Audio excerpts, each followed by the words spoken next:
Computer science and engineering বর্তমান সময় most hype ডিগ্রিগুলোর মধ্যে একটি।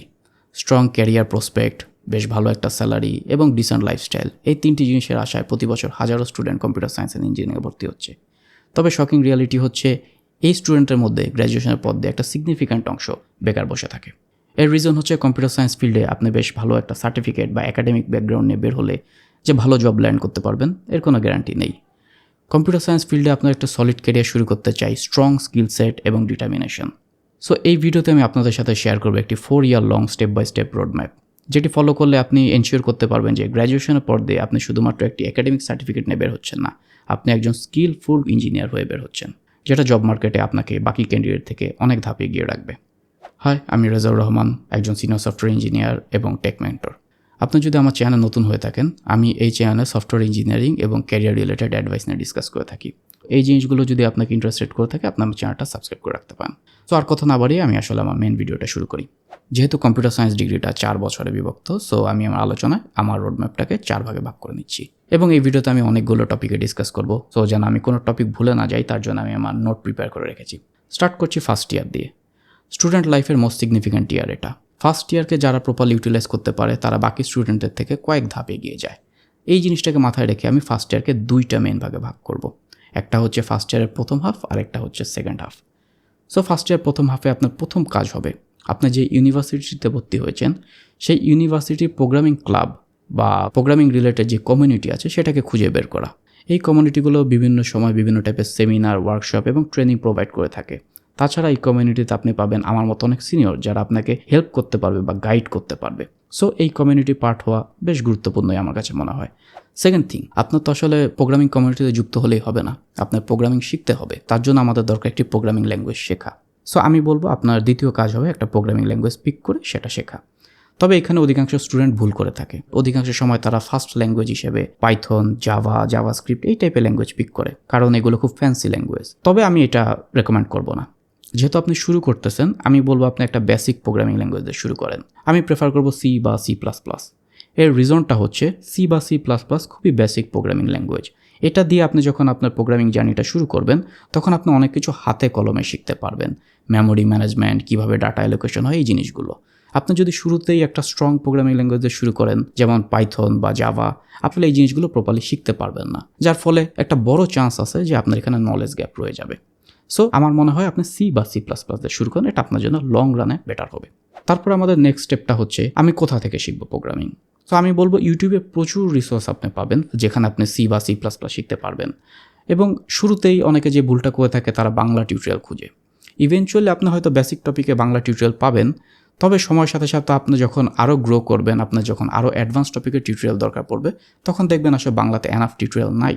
সো আমি আপনাকে শুরু থেকেই বলবো আপনি ইংলিশ টিউটোরিয়ালগুলো দেখায় অভ্যস্ত হয়ে থাকেন। আর কোন প্লেলিস্ট আপনি ইউজ করবেন, আপনি যে কোনো একটা প্লেলিস্ট দেখতে পারেন। সবার কন্টেন্টই মোটামুটি ভালো, কারণ টপিকগুলো খুবই বেসিক।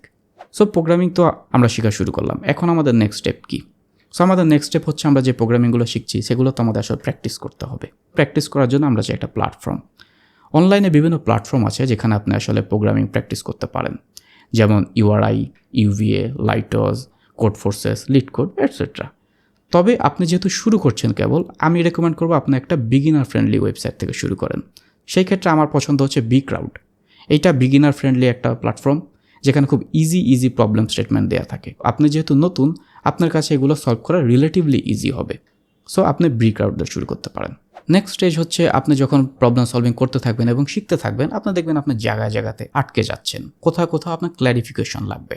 এই জায়গাগুলোতে আসলে আপনার কাজে লাগবে ওই যে প্রোগ্রামিং কমিউনিটি যেটা আমি জয়েন করতে বলছিলাম, সেখানে আপনি অনেক সিনিয়রকে পাবেন যাদেরকে আপনি রিচ করতে পারেন যে ভাইয়া আমি এই জিনিসটা বুঝতেছি না, বা আমার এই জিনিসটা কীভাবে করা উচিত। তারা সেই জায়গাতে আপনাকে গাইড করতে পারবে যেহেতু তারা আপনার সিনিয়র এবং নলেজেবল। সো এই কারণে আমি বলেছিলাম যে প্রোগ্রামিং কমিউনিটিতে যুক্ত হয়ে থাকা উচিত। সো এই স্টেপটাতে আপনি আসলে আপনার সিনিয়রদের সাথে কানেক্ট হয়ে যাবেন, যাতে করে কোনো সমস্যায় পড়লে আপনি সেখান থেকে হেল্প নিতে পারেন। তারপর নেক্সট জিনিসটা হচ্ছে এই যে কমিউনিটিগুলো আছে, এই কমিউনিটিগুলো দেখবেন মাঝে মাঝে বিভিন্ন টাইপের কন্টেস্ট বা প্রতিযোগিতা আয়োজন করে প্রোগ্রামিং রিলেটেড, এবং এর মধ্যে কিছু প্রতিযোগিতা থাকে ফ্রেশারদেরকে টার্গেট করে, যেমন ফার্স্ট ইয়ারের স্টুডেন্টদেরকে টার্গেট করে, যেখানে আপনি পার্টিসিপেট করতে পারবেন। এবং আমি অলওয়েজই বলবো যে আপনার পক্ষে যদি সম্ভব হয় আপনি এই জিনিসগুলোতে পার্টিসিপেট করেন। এবং এই প্রতিযোগিতাগুলোতে আপনি যখন যাবেন তখন আপনি আপনার মতো আরও অনেক ফ্রেশারকে খুঁজে পাবেন যারা প্রোগ্রামিং এবং এই প্রোগ্রামিং প্রতিযোগিতা বা কম্পিটিশন নিয়ে আগ্রহী। আমি বলবো আপনি তাদের সাথে একটা গ্রুপ ফর্ম করে ফেলেন, কারণ একা শেখার থেকে গ্রুপ ওয়াইজ শেখা আপনার জন্য বেটার হবে। সো মোটামুটি এই জিনিসগুলো করলেই কিন্তু আপনার একটা বেশ ভালো একটা স্টার্ট হয়ে যাবে, এবং এই জিনিসগুলো করতে করতে মোটামুটি ফার্স্ট ইয়ারের ফার্স্ট হাফটা চলে যাবে। এবার আসি সেকেন্ড হাফে। এই ফেজটাতে আমরা চেষ্টা করব একটু ম্যাচিউর হওয়ার। আপনি আর্লিয়ার স্টেজে যখন প্রোগ্রামিং করবেন তখন আপনি দেখবেন যে আরও কিছু অ্যাডভান্স ডাটা স্ট্রাকচার বা অ্যালগরিদম শেখা লাগছে, যেমন অ্যাডভান্স সার্চিং, সর্টিং বা ডাটা স্ট্রাকচার যেরকম stack, queue, heap, link list, এই জিনিসগুলো আপনার লাগতেছে। সো এখন এই ফেজটাতে আপনার উচিত এই জিনিসগুলো শেখা শুরু করা। এগেইন এটার জন্য আপনি অনলাইনে ফ্রিতে বেশ টিউটোরিয়াল পাবেন বা ব্লগ পাবেন। আপনি বই কিনেও শিখতে পারেন, তবে বই কিনে শেখাটা একটু স্লো আমার কাছে মনে হয়। আমার মনে হয় আপনি ভিডিও কন্টেন্ট থেকেই ভালো শিখতে পারবেন। নেক্সট স্টেপটা হচ্ছে আমরা যে প্রবলেম সলভিংটা করতেছিলাম, ওই যে মনে আছে একটা ইজিয়ার প্ল্যাটফর্ম বি ক্রাউডে করতেছিলাম। সো এখন যেহেতু আমরা একটু ম্যাচিউর হয়ে গেছি, আমাদের উচিত এখন একটু স্ট্যান্ডার্ড প্ল্যাটফর্মে প্রবলেম সলভ করা বা একটু পপুলার প্ল্যাটফর্মগুলোতে সলভ করা, যেখানে প্রবলেমগুলো আরেকটু কঠিন। সো এখানে আমি রেকমেন্ড করতে পারি আপনি কোড ফোর্সেসে করতে পারেন, ইউভিএতে করতে পারেন, হ্যাকার র্যাঙ্কে করতে পারেন, লিড কোডে করতে পারেন। এখানে প্রবলেমগুলো আপনার বি ক্রাউডের প্রবলেম থেকে একটু ডিফিকাল্ট হবে, তবে এগুলো স্ট্যান্ডার্ড প্রবলেম। এই প্রবলেমগুলোই কিন্তু আপনি ফিউচারে প্রোগ্রামিং কন্টেস্ট বলেন বা জব ইন্টারভিউ বলেন সেখানে দেখতে পারবেন। সো আমার মতে আপনি এখন থেকে এই প্ল্যাটফর্মগুলোতে যদি প্রবলেম সলভিং শুরু করেন তাহলে এটা আপনার জন্য বেটার হবে। নেক্সট স্টেপ আপনার উচিত আপনার যে প্রোগ্রামিং কমিউনিটি আছে সেটাতে অ্যাক্টিভলি পার্টিসিপেট করা। আমি আগেই বলেছিলাম যে এই কমিউনিটিগুলো আপনার বিভিন্ন টাইপের ওয়ার্কশপ, সেমিনার এবং বিভিন্ন ট্রেনিং সেশন আয়োজন করে। এই স্টেজে আপনার উচিত ওই প্রতিটা ওয়ার্কশপ, সেমিনার, ট্রেনিং সেশন যেগুলো আপনার ক্যারিয়ার ভিশনের সাথে অ্যালাইন করে সেটার সাথে আপনি যুক্ত হয়ে যান বা সেখানে আপনার রেজিস্ট্রেশন করুন। এই এক্সট্রা কোকারিকুলার অ্যাক্টিভিটিগুলোই কিন্তু আপনাকে বাকি স্টুডেন্টদের থেকে আগিয়ে রাখবে। নেক্সট যে জিনিসটা আমাদের শিখতে হবে সেটা হচ্ছে অবজেক্ট ওরিয়েন্টেড প্রোগ্রামিং। সো মোটামুটি এই টাইমটাতে বা ফার্স্ট ইয়ারের লাস্টের দিকে দেখবেন অধিকাংশ ইউনিভার্সিটির একটা কোর্স থাকে অবজেক্ট ওরিয়েন্টেড প্রোগ্রামিং। এই জিনিসটার গুরুত্ব কিন্তু বেশ সিগনিফিক্যান্ট। সো আমি বলবো এই জিনিসটা আপনার ভালোভাবে শিখে নেওয়া উচিত, এবং এই জিনিসটা করতে গেলে আপনি দেখবেন আপনার আরেকটা ল্যাঙ্গুয়েজ মোস্ট প্রবাবলি শেখা লাগবে। অধিকাংশ ক্ষেত্রে জাভা অথবা পাইথন। অনেক ইউনিভার্সিটি জাভা দিয়ে শেখায়, অনেক ইউনিভার্সিটি পাইথন দিয়ে শেখায়। সো এটা আপনার জন্য কিন্তু একটা পারফেক্ট টাইম একটা হাই লেভেল ল্যাঙ্গুয়েজ পিক করার। সো আপনি এইদার জাভা বা পাইথন যে কোনো একটা এই টাইমে পিক করতে পারেন। এটা আপনার অবজেক্ট ওরিয়েন্টেড প্রোগ্রামিং কোর্সের সাথে যেন অ্যালাইন করে, তাহলে ভালো হয়।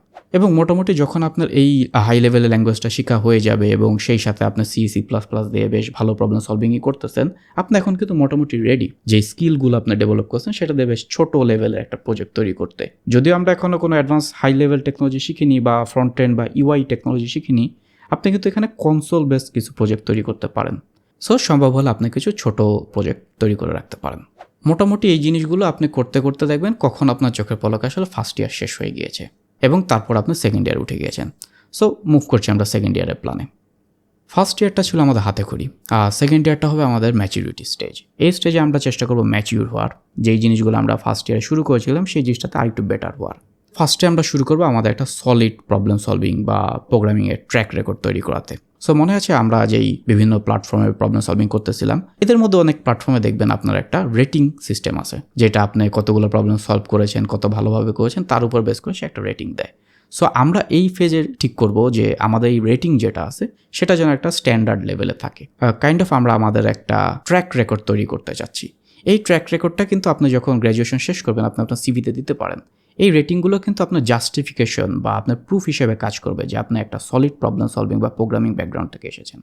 এবং আমরা যেহেতু মোটামুটি 1 বছর ধরে প্রোগ্রামিং করতেছি বিভিন্ন প্ল্যাটফর্মে, এখন আমাদের জন্য পারফেক্ট সময় হচ্ছে প্রোগ্রামিং যে কন্টেস্টগুলো আছে সেগুলো আরও সিরিয়াসলি নেওয়ার। পার্টিকুলারলি আমাদের ইউনিভার্সিটি অভ্যন্তরে যে কন্টেস্টগুলো হয় বা ইউনিভার্সিটির বাইরে যে কন্টেস্টগুলো হয়, আন্তঃ ইউনিভার্সিটি কন্টেস্ট, সেগুলোতে পার্টিসিপেট করার সর্বোচ্চ চেষ্টা আপনি করবেন। হয়তো সবগুলো কন্টেস্টে আপনি পার্টিসিপেট করতে পারবেন না, আপনার র্যাঙ্ক আসবে না বা আপনি নমিনেট হবেন না, তবে যেগুলোতে আপনি আসলে কোয়ালিফাই করতে পারবেন আপনার উচিত সেগুলো পার্টিসিপেট করা। এই বছর আমাদের একটা সিগনিফিক্যান্ট ফোকাস থাকবে প্রবলেম সলভিংয়ের উপরে। তবে শুধুমাত্র প্রবলেম সলভ করে গেলেই হবে না, বা বিভিন্ন প্ল্যাটফর্মে আমাদের প্রবলেম সলভের কাউন্ট বাড়ালেই হবে না, আমাদের কোয়ালিটিতেও কিন্তু ফোকাস করতে হবে। অনেকে যেটা করে হাজারো প্রবলেম সলভ করা শুরু করে, দিনের রাতের প্রবলেম সলভ করে, কিন্তু তাদের থিঙ্কিং ডেভেলপ হয় না অতটা। তারা নতুন আরেকটা প্রবলেম দেখলে আবার ঘাবড়িয়ে যায়। সো আপনি আসলে ফোকাস করবেন যে আপনি নতুন একটা প্রবলেম দেখলে এটা কি প্রপারলি থিঙ্ক আউট করতে পারতেছেন কিনা। সো কোয়ালিটির উপর আপনি কিন্তু ফোকাস রাখা উচিত, এই জিনিসটা কিন্তু ইম্পর্টেন্ট। সো এই তো গেলো প্রবলেম সলভিংয়ের ব্যাপার। এর পাশাপাশি আমাদের উচিত ডাটাবেস জিনিসটা শিখে নেওয়া। ইউজুয়ালি দেখবেন সেকেন্ড ইয়ারের দিকে ইউনিভার্সিটি আপনাকে একটা কোর্স অফার করে রিলেশনাল ডাটাবেসের উপরে। এই কোর্সটাও কিন্তু একটা বেশ ক্রুশাল কোর্স। অধিকাংশ সময় দেখা যায় যে ইন্টারভিউয়ের সময় ডাটাবেস থেকে কোয়েশ্চেন করা হয় এবং ক্যান্ডিডেটরা সেটা উত্তর দিতে পারে না। সো সেই জায়গাটাতে আপনি যদি নিজেকে সেফ রাখতে চান, আপনি এই টাইমটাতে ডাটাবেসের উপর ফোকাস করতে পারেন। তাছাড়া এই জিনিসটা আমাদের থার্ড ইয়ারেও লাগবে। সো ডাটাবেজে আপনি যখন মোটামুটি একটু কমফোর্টেবল হয়ে যাবেন, তখন আপনি কিন্তু আপনার হাই লেভেল ল্যাঙ্গুয়েজটার সাথে ডাটাবেস কানেক্ট করে ছোটোখাটো সুন্দর প্রজেক্ট তৈরি করতে পারবেন। এইটাতে আপনার হাই লেভেল ল্যাঙ্গুয়েজটার প্র্যাকটিসও হয়ে যাবে এবং ডাটাবেসের প্র্যাকটিসটাও হয়ে যাবে। এবং এই প্রজেক্ট তৈরির ফাঁকে দিয়ে আপনি রিয়েলাইজ করবেন যে শুধুমাত্র ল্যাঙ্গুয়েজ দিয়ে প্রজেক্ট তৈরি করা একটু টাফ। ল্যাঙ্গুয়েজের সাথে রিলেটেড আরও কিছু টেকনোলজি আসে, যেরকম ফ্রেমওয়ার্ক বা লাইব্রেরি। এই জিনিসগুলো আপনি এই স্টেজে হয়তো বা ডিসকভার করে ফেলবেন। সো এটা কিন্তু আপনার জন্য একটা ভালো সময় হতে পারে ল্যাঙ্গুয়েজ বা ফ্রেমওয়ার্কগুলোকে এক্সপ্লোর করে নেওয়ার। অতটা ডিপ ডাইভ করার দরকার নেই, তবে আপনি যদি এটা এক্সপ্লোর করতে পারেন আপনার জন্য ভালো হয়। যেমন আপনি যদি জাভা শিখে থাকেন, জাভার কিন্তু ফ্রেমওয়ার্ক আছে স্প্রিং বুট, বা পাইথন যদি শিখে থাকেন পাইথনের ফ্রেমওয়ার্ক আছে জ্যাঙ্গো। এই জিনিসটা আপনি যখন ফ্রেমওয়ার্ক এক্সপ্লোর করবেন তখন আপনি নিজেই শিখতে পারবেন। সো এটা নিয়ে আমি খুব একটা বেশি বললাম না। সো মুভ করছি থার্ড ইয়ারে, আমাদের ইউনিভার্সিটি লাইফের সবচেয়ে ক্রিটিক্যাল ইয়ারে। আমরা আমাদের ইউনিভার্সিটির প্রথম 2 বছর যা কিছু শিখেছি, এই বছরটাতে আমাদের তা ডিসপ্লে করতে হবে। সো প্রথমেই শুরু করবো আমরা আমাদের প্রবলেম সলভিং স্কিল সেট নিয়ে। আমাদের ইনশিওর করতে হবে যে আমরা যেসব প্ল্যাটফর্মে প্রবলেম সলভ করছি সেখানে আমাদের একটা ডিসেন্ট র্যাঙ্কিং এবং ডিসেন্ট একটা সলভ কাউন্ট রয়েছে।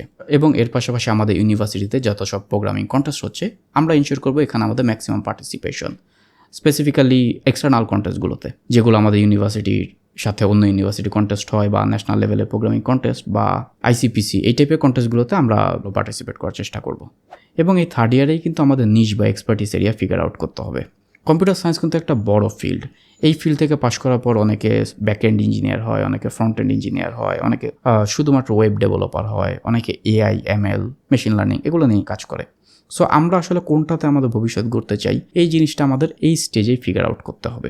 যেই এরিয়াটাই আমরা পিক করব, আমরা এই সময়টাতে সেই এরিয়ার টেকনোলজিগুলো শেখা শুরু করব এবং সেসব টেকনোলজি দিয়ে সলিড ডিসপ্লে করার মতো প্রজেক্ট দেখাবো।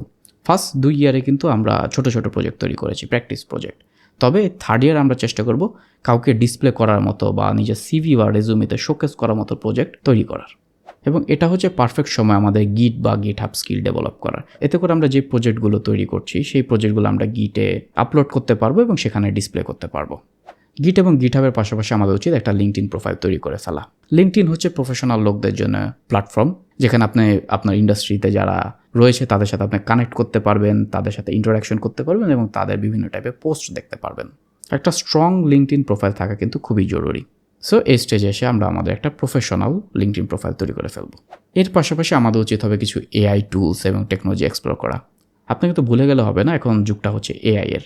সো আপনি যদি ইউনিভার্সিটি থাকতে থাকতে এআই টুলস, টেকনোলজি এবং বিভিন্ন এআই রিলেটেড এজেন্টগুলো যদি এক্সপ্লোর না করে থাকেন, তাহলে আপনি কিন্তু পিছিয়ে পড়বেন। আপনার যে পুরো দস্তুর এআই ডেভেলপার হয়ে যেতে হবে তা কিন্তু না, তবে ছোটোখাটো যে এআই টুলসগুলো আছে সেগুলো কিন্তু আপনি এক্সপ্লোর করতে পারেন। অলসো আমি বলবো এই স্টেজটাতে কিন্তু আপনার ওপেন মাইন্ড রাখতে হবে। অনেক স্টুডেন্ট যে ভুলটা করে থাকে তারা আসলে খুব ন্যারো মাইন্ডেড হয়ে যায়। তারা অনেক আননেসেসারি ডিবেটে চলে যায়, এই টেকনোলজি শিখবো, এটা শিখবো না, এটার ফিউচার আছে, এটার ফিউচার নেই। এই জিনিসগুলোতে আসলে আমি কখনোই কারোর ভালো হতে দেখি নাই। সো আপনার উচিত একটা ওপেন মাইন্ড রাখা, সবগুলো ক্যারিয়ার পসিবিলিটি এবং প্রসপেক্ট এক্সপ্লোর করা। সো হোপফুলি আপনি যদি এই জিনিসগুলো ট্যাকেল করতে পারেন, তাহলে আমার মনে হয় আপনি থার্ড ইয়ারে সেফ সাইডেই থাকবেন। এখন চলে যাচ্ছি ফোর্থ ইয়ারে, ইউনিভার্সিটির শেষ ইয়ার। যেসব স্টুডেন্ট প্রপারলি এই রোডম্যাপটা ফলো করবে তাদের জন্য ফোর্থ ইয়ারে আসলে খুব একটা চাপ নেই, তারা অনেকটা রিল্যাক্সে থাকবে। তবে যারা আসলে কোনো প্রপার রোডম্যাপ বিহীন তাদের ইউনিভার্সিটি লাইফটা পার করে ফেলবে, তারা ফোর্থ ইয়ারে এসে প্যানিক শুরু করবে, তারা অনেক দৌড়ঝাঁপ শুরু করবে এবং অনেক কিছু শেখার চেষ্টা করবে। তবে আমরা যেহেতু একটা প্রপার রোডম্যাপ ফলো করে এসেছি, আমাদের সেই টেনশনটা নেই।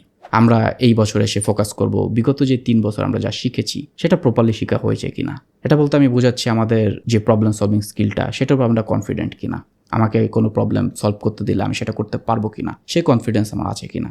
এর পাশাপাশি আমি যেই স্ট্যাকে বা আমার যে নিশটা আমি পিক করেছি সেই নিশটাতে যদি আমাকে কোনো কাজ করতে দেওয়া হয় বা ছোটোখাটো প্রজেক্ট করতে দেওয়া হয়, আমি কমফোর্টেবলি করতে পারবো কিনা। এই জিনিসগুলো আমরা এখন ইভালুয়েট করে নিব, কাইন্ড অফ নিজেকে নিজে জাজ করা। যদি দেখি যে এখানে কিছু ল্যাকিংস রয়ে গেছে, তবে এটা পারফেক্ট সময় সেই ল্যাকিংসগুলো ফিক্স করে নেওয়ার। তবে শুধুমাত্র আমাদের ল্যাকিংস ফিক্স করলেই তো হবে না, যেহেতু আমাদের চাপ নেই খুব একটা ফোর্থ ইয়ারে। সো আমরা এই টাইমটাকে ইউটিলাইজ করে কিছু অ্যাডিশনাল টেকনোলজি শিখতে পারি, যেটা আমাদেরকে জব মার্কেটে বাকি ফ্রেশার ক্যান্ডিডেট থেকে একটু অ্যাডেড অ্যাডভান্টেজ দিবে। যেমন টেকনোলজি বলতে হতে পারে ডকার শেখা, লিনাক্স শেখা, অপারেটিং সিস্টেম শেখা, একটুখানি ক্লাউড কম্পিউটিং শেখা। এই জিনিসগুলো যদি আপনি একটু বেসিকও শিখে যেতে পারেন ইউনিভার্সিটি লাইফে, আপনি কিন্তু বাকি ক্যান্ডিডেট থেকে বেশ খানিকটা এগিয়ে থাকবেন।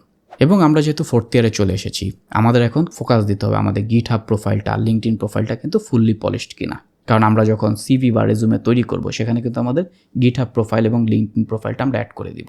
সো আমাদের গিটহাব এবং লিঙ্কডইন প্রোফাইলটা কিন্তু পলিশড হতে হবে। গিটহাবের ক্ষেত্রে আপনি এনশিওর করবেন আপনি যে প্রজেক্টগুলো আপলোড করেছেন সেগুলো প্রপার রিডমি অ্যাড করা আছে কিনা, প্রপার ডকুমেন্টেশন এবং স্ক্রিনশট দেওয়া আছে কিনা। এবং লিঙ্কডইনের ক্ষেত্রে আপনি চেষ্টা করবেন লিঙ্কডইনে কিছু আপনার লার্নিং, অ্যাচিভমেন্ট এই রিলেটেড পোস্টগুলো দিতে, লিঙ্কডইন প্রোফাইলটা একটু অ্যাক্টিভ রাখতে। প্লাস আপনি যে ফিল্ডে, যেমন আপনি যদি জাভা রিলেটেড টেকনোলজি নিয়ে কাজ করে থাকেন, আপনি চেষ্টা করবেন যে বাংলাদেশ মার্কেটে জাভা নিয়ে কারা কাজ করতেছে বা কারা ভালো পজিশনে আছে, আপনার উচিত তাদের সাথে লিঙ্কডইন অ্যাড হওয়া, তাদের সাথে একটা নেটওয়ার্ক বিল্ড করা। এতে করে হবে কি, আপনি যখন জব হান্টে নামবেন বা আপনি যখন কোথাও অ্যাপ্লাই করবেন, আপনি এসব সিনিয়রদেরকে নক করতে পারবেন কিছু ইন্টারভিউ প্রিপারেশন টিপসের জন্য। সো এই জিনিসটা করতে গেলে কিন্তু আপনার তাদের সাথে কানেক্ট থাকা লাগবে বা ভালো একটা সম্পর্ক থাকা লাগবে। সো এই জিনিসটাতে আপনি এখন ফোকাস দিতে পারেন।